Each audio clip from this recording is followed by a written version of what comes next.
Isang sobrang nakakatakot na pangyayari ang nangyari sa laban namin. Nangangatog at mangiyak-ngiyak itong si Ashley. Grasyang hindi inaasahan.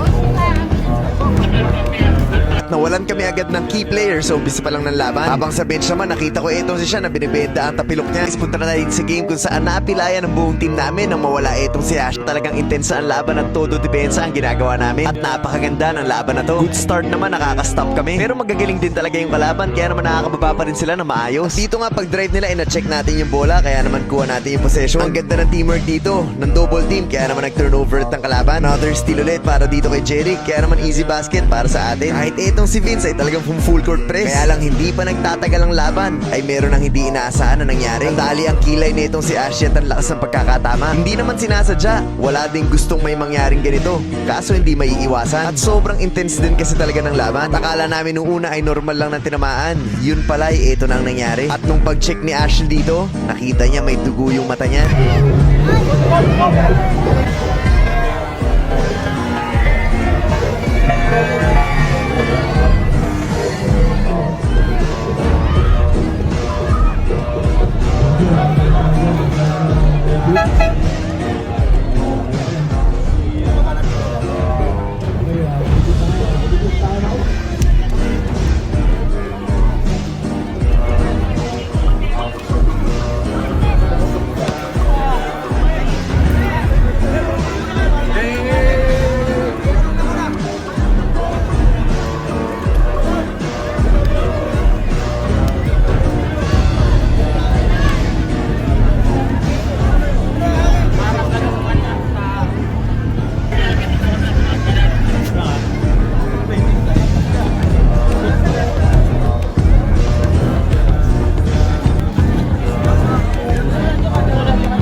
Grabe ang lalim ng sugat sa kilay ni Ashley. Dito ay hindi na siya makakabalik at nawalan kami agad ng key player sa umpisa pa lang ng laban. Habang sa bench naman, nakita ko ito si Sean na binibenta ang tapilok niya. Hindi pa fully healed, namamaga pero pinilit niya. Sa kagustuhan niya makatulong sa team kahit na hindi pa siya 100%. At talagang pilay na pilay ang buong team sa laban na to. Itong si Sean at si Ashley ang top key players namin. Pero ang mahalaga ay na-check ka agad at